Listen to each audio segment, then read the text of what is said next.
Ask your spirit guides for what you want and pay attention to divine synchronicity.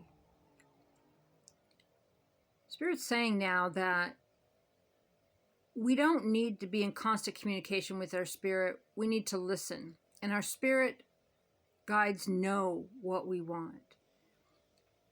Still, clarifying, Spirit, I want to know. I want to know the truth. I want to be shown what is of my highest and best. Show me without a doubt. Make it obvious. And then pay attention to the synchronicities in your life. And when something comes up, don't put a story to it. Just feel it. Look at it. If it feels exciting, follow your highest excitement until it's not exciting anymore. That's your higher self guiding you. You will be given messages very clear on what you need to know for your highest and best right now. Trust the things that were drawn into your life and trust the things that have then been removed from your life. Let things and people ebb and flow. Don't try to hold on to things that you can't control. Be true to yourself. Trust your intuition. Be honest with yourself. Don't lie to yourself. Don't gaslight yourself. Don't blame other people for how you feel. No one else is responsible for how you feel. When you say, you made me feel this way, or you did this, or you made me feel that way, words don't have any meaning. What happens is someone says something and it's filtered through your trauma, your life experience. Someone can say something to one person and they react a completely different way than another person. That's your own life trauma. That's your own filter, your ego, your own shadow work. And you don't have to figure it all out, but just feel it. When it comes up, just feel it. And don't blame other people around you for how you feel.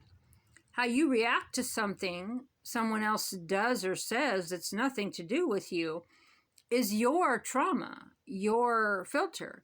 If you're uncomfortable around someone, don't be around them. If your intuition is like they're off and you just don't feel right, you don't need to have a reason to not be around them. But don't blame other people for how you feel. Just own it. Yep, that's how I feel. And be honest with yourself about events and people and just accept what happened is real and don't put your interpretation of other people's reality onto them. When you say things like, you made me feel uncomfortable, no one can make you feel uncomfortable. You make yourself feel uncomfortable. And I'm not talking about like if they're touching your personal body or they're, or adults and children or weird things, abusive things. I'm talking about when you're just standing around with someone and they say something that they want to say because they're a fucking adult, or they wear what they want to wear, or they eat what they want to eat, or they have a belief they want to believe, and you're like, oh my gosh, that makes me feel uncomfortable, or that affects me, or oh my God, that reflects on me. That's a you problem because that's nothing to do with the other person. People can do what they want and say what they want, and it's none of your fucking business.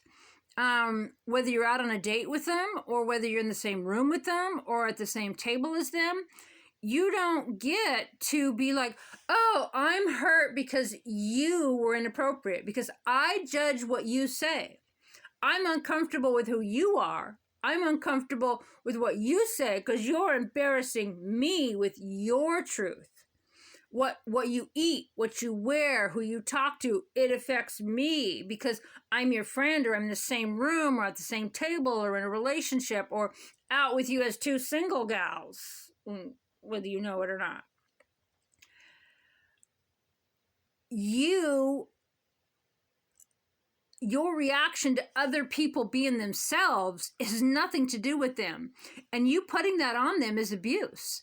You saying to other people, well, I don't feel good because you're doing that. And then the other person's like, what did I do? I'm just being myself. I'm just talking. I'm just hanging out. I'm saying things. Well, I don't think it's classy, and I don't think it's appropriate, and I don't think it's right. So it reflects on me, and it makes me uncomfortable. So me being me makes you uncomfortable. So I should be who? Your version of me? Or I should be just lucky to be alive in the same room with you, and I should be your version of me? What if I said, okay, I'll be your version of me, but when do I get the script? When do I get to know what that is? See, if I go into a room and I think, because I've known someone for months or years prior, that I'm going to act a certain way based on, how we've been every day since I've known the person, and then all of a sudden they need me to be a different person, then how do I know that? Or if they're like, okay, we're going to go here, we're going to do this, and we're going to do that, and then get there, you're my girlfriend, and we're going on a date, and we're going to show this, and we're going to show that, we're going to do this. You got all these parameters, and you get there, everything's changed, but you weren't told that you're not on a date. You weren't told that you're not allowed to talk about this or that. You weren't told that you have to say certain things certain ways, or it's going to make someone uncomfortable. That you're not told any of that. What do you do? Well, the only thing you can do is be true to yourself, right? People change, and people can change in an instant. People can change. You might have known someone 6 years, 6 days, 6 minutes, but 60 years.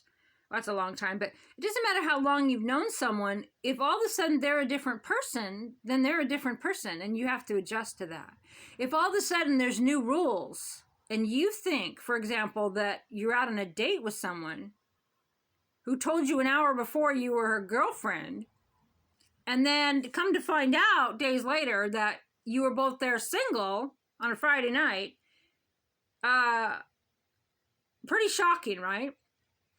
Pretty shocking to talk about something in advance, to know that you're going out on a date, to be lovers with the person, to be talking as lovers, to even an hour before be like, you're my girlfriend, and of course I, this, and of course I that, and then all of a sudden you find out that you're just two single gals out on the town. Now, if I'd have known I was a single gal out on the town, I'd have been talking to other people and having a good time, I didn't know I was single. I just didn't know. That's just an example, of course. And then, someone comes into your life and they want to talk about something, for example, like anti-corruption. And they're really into it. And they're like, oh my God, I love your confidence. I love what you do. I love this. I love that. And it's that way every fucking day, all day, like every hour, like for months. And then, or years could be. And then all of a sudden, it's like, I guess hanging out with you is all about that. Or that topic's off limits. Or, how embarrassing you are to be talking about that.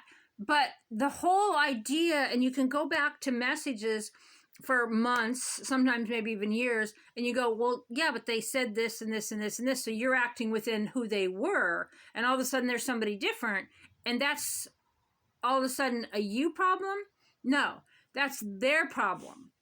Okay, they're the one that changed the script. They're the one that changed the whole scenario of who you need to be in order to be acceptable to be with them. But they never gave you the script ahead of time.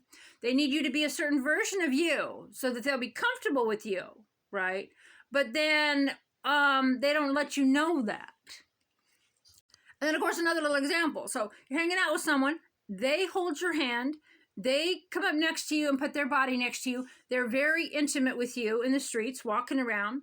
They bring it. You don't bring it. So they bring the physical.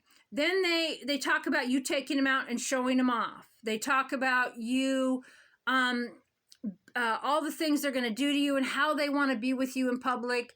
All of it talked about ahead of time. Then you get there and they hold hands with you or they grab your leg or whatever. And then come to find out the next day, you smothered them and you made them uncomfortable. These are the kind of things that are gaslighting, and they are abusive. And so my advice to you is to be your true self. Do not alter who you are to be someone else's version of you so they feel better about themselves. And yeah, it might feel like your heart's broke, but what are you going to do? like completely change yourself, get a lobotomy, get a new face, get a new everything to please someone who liked you the other way before? You have to be you at all